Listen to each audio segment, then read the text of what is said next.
בטבלה הזו שאתם רואים פה, יש גילויים מעניינים ביותר לגבי המצב. למעשה זה המשך של הטבלה הקודמת, קץ מדינה, משברים בשנת תשע"א. והנה יש לנו פה טבלה אחרת שגם הגיעה בצורה מאוד מעניינת. כשחיפשנו את הדילוג המינימלי, כפי שאמרנו כבר שאחד הדברים החשובים בדילוגים זה מינימליות, וככה אפשר למצוא בכל מקום.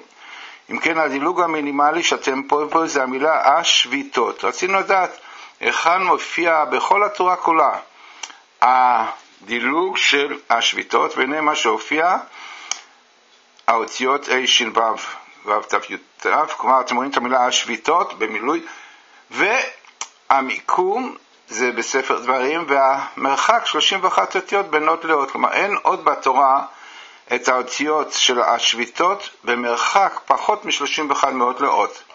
אם כן, זה עצמו כבר מעניין.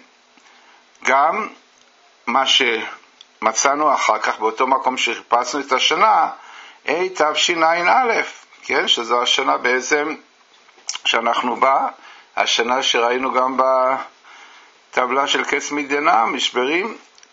והנה מה שגילינו פה מאוד מעניין, תשע"א מופיע פה, וגם מאוד מעניין שזה מינימלי, חשוב בספר, ספר דברים, אתם רואים פה שזה הכל A, זה ספר חמישי, דברים, שהפרק הוא גם רק פרק אחד, רק פרק רביעי, מפסוק י"ב עד פסוק כ"ו, ממש לא הרבה פסוקים.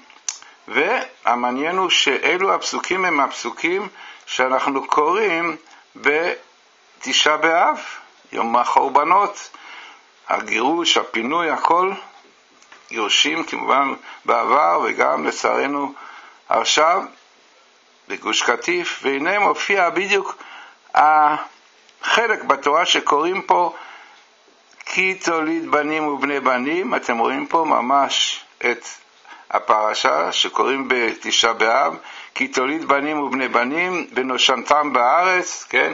מרגישים כבר שאנחנו קבועים בארץ, שוכחים שיש פה פתח וחמאס ואום באומות העולם שרוצים לסלק אותם וישחטם. זו ההצעה הכי גדולה של השחטה, אותה מילה שהופיעה גם בקץ מדינה. השחטה זה אחד הדברים שמביאים למצב הנורא הזה, וכמובן שוכחים שאת הארץ הטובה אשר השם אלוקיך נותן לך. שוכחים שהארץ הטובה היא ארץ שהשם נתן כמובן כדי שנשמור את המצוות, אבל לצערנו פוגעים בתורה, פוגעים בברית התורה, שוכחים כמו שאומר הפסוק ותשכח את ברית השם אלוקיך, כמובן ברית השם אלוקיך שזו השבת שנקראת ברית, פוגעים בשבת, פוגעים בתורה, בתלמידי חכמים, בישיבות, כבוד התורה. ממילא הכל פה מתואר את המצב הזה שאנחנו חווים עכשיו לצערנו, סכנה של הבוטו בדיו מן הארץ, כן? מדינה פלסטינאית, ולא רק זה, 67, לסלק אותנו מכל בעצם החלקים שהתורה הבטיחה לנו. אם כן, הפגישה הכי טובה של השביתות שמינימלי עם תשע"א, שזה מינימלי, זה פה בפסוק הזה, בדיוק במקום הזה, בפסוקים האלה.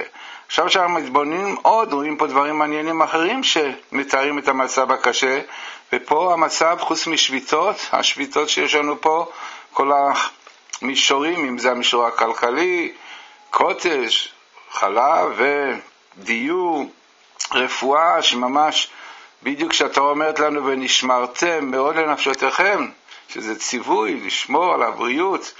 דווקא במצב הזה יש לנו את המילה משבר פה, אתם פה בתור ונשמרתם, משבר, עוד פעם משבר ביסוד הזה של הרפואה, של הבריאות, והכל בגלל וישחטם, עוברים, שוכחים את ברית השם, לא שומרים את התורה, פוגעים בשבת, באמונה, ולכן יש לנו מחאות, כל 3 אותיות גם מינימלי, מחאות, שזה היום נשמע כמעט כל חדשות, מחאות פה, מחאות שם, שביתות פה, שביתות שם, אבל הכי חשוב זה מה שצריך ללמוד מהמיקום שנקרא בתשעה באב, שכל הצרות באות שנושתים בארץ, שוכחים שיש תורה, שיש ברית, יש קדושה, יש שבת, יש ערכים, כל מה עומד במרכז, זה כספים, שוכחים שיש ערכים, שיש חינוך, יש הרבה דברים אחרים שהקדוש ברוך הוא מצווה אותנו, כמו נשר יצווה אתכם לעשות 10 הדברים וכולי, לוחות הבנים קיבלנו את התורה, אשר ציווה השם. את כל זה לצערנו שוכחים, ולכן לא פלא שאנחנו מצבים של שביתות, של משברים ושל מחאות בלי סוף, והכל כמובן לעורר אותנו לתשובה. ומעניין שזו השנה מתשע"א, והכל מופיע שנקרא את התורה במצב כזה שאנחנו נמצאים עכשיו, שהשם יתענף בנו על זה שאנחנו לצערנו פוגעים בתורה, פוגעים בקדושה, בשבת, וכיוון הזה הסכנה, עבד תעבדון מן הארץ.